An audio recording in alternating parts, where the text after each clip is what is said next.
Episode की शुरुआत आरती से होती है, जो पंकज से कॉल पर कहती है, मुझे डराने की कोशिश मत करो। इन धमकियों का मुझ पर कोई असर नहीं होता, समझे? मेरा नाम आरती है, मैं कभी नहीं हारती। तुम अपना काम करो और मुझे अपना काम करने दो। गणेश आरती को पंकज से बात करते सुन लेता है। पंकज उसे अपनी बातों का ध्यान रखने की चेतावनी देता है। आरती जवाब देती है, मेरा कैमरा मेरे शब्दों जितना तेज है। अगर मैं कोई भी तस्वीर सोशल मीडिया पर अपलोड करती हूँ तो उसे वायरल होने से कोई नहीं रोक सकता। वो आगे कहती है, तुम लोग उस लड़की को बेचने की बात कर रहे थे, इसलिए मैं उसे बचाने के लिए यहाँ लाई हूँ। मैं उसके साथ लाइव स्ट्रीम करने जा रही हूँ और तुम सबका पर्दाफाश करूंगी। पंकज उसे चुप रहने के लिए कहता है और पूछता है कि क्या वो सहयोग नहीं करेगी। आरती मना कर देती है और कहती है कि वो जल्द ही लाइव स्ट्रीम शुरू करेगी। पंकज लाल से पूछता है कि क्या आरती सहमत है। लाल जवाब देता है, क्षमा करें सर। आरती कहती है, पंकज नाम का एक पुलिस अधिकारी, वह मेरा काम रोकने की कोशिश कर रहा था। मैं अपनी शादी वाले दिन दोपहर में लाइव स्ट्रीम शुरू करूंगी और शाम को शादी करूंगी। उस लाइव स्ट्रीम के बाद आप देखेंगे कि टीआरपी आसमान छू रही है।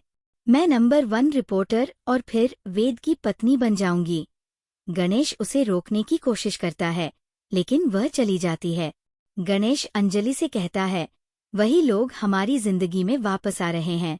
अगर उन्हें पता चला कि आरती तुम्हारी और अमन की बेटी है तो चंद्रभान उसे नहीं छोड़ेगा। वह कोई हादसा नहीं था, अमन की हत्या हुई थी और तुम बेजान हो गई। भगवान उन गुनहगारों को जरूर सजा देंगे।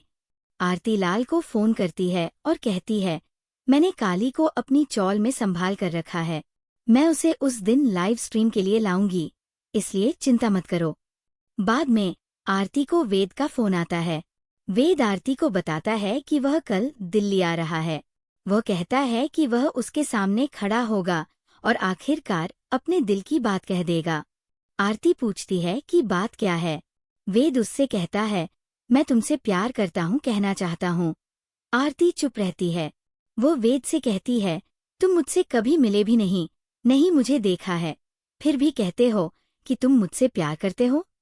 वेद जवाब देता है, मैंने तुम्हें अपनी माँ की तस्वीर में देखा था, तुम बिल्कुल उनकी तरह दिखती हो। वेद आरती से पूछता है कि वह क्या करती है। आरती कहती है कि वह एक रिपोर्टर है और वेद से पूछती है कि वह क्या करता है।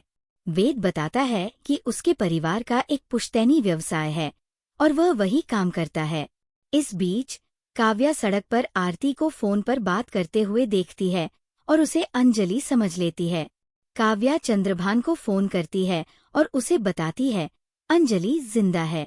मुझे लगता है कि वह हमारे खिलाफ कुछ योजना बना रही है। काव्या चंद्रभान को याद दिलाती है कि उन्हें पता है कि अमन की मौत के लिए कौन जिम्मेदार है। चंद्रभान कहता है, मुझे पता है कि अंजलि जिंदा है, लेकिन वो व्हीलचेयर पर है, उसे लकवा मार गया है। काव्या जोर देकर कहती है, हो सकता है कि उसे तब लकवा मार गया हो, लेकिन अब वह ठीक है। ये सुनकर चंद्रभान काव्या से अंजलि की एक तस्वीर खींचकर उसे भेजने के लिए कहता है।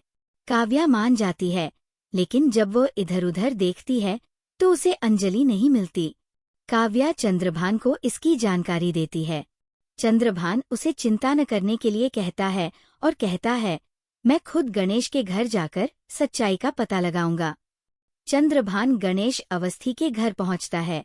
गणेश चंद्रभान को वहां देखकर चौंक जाता है।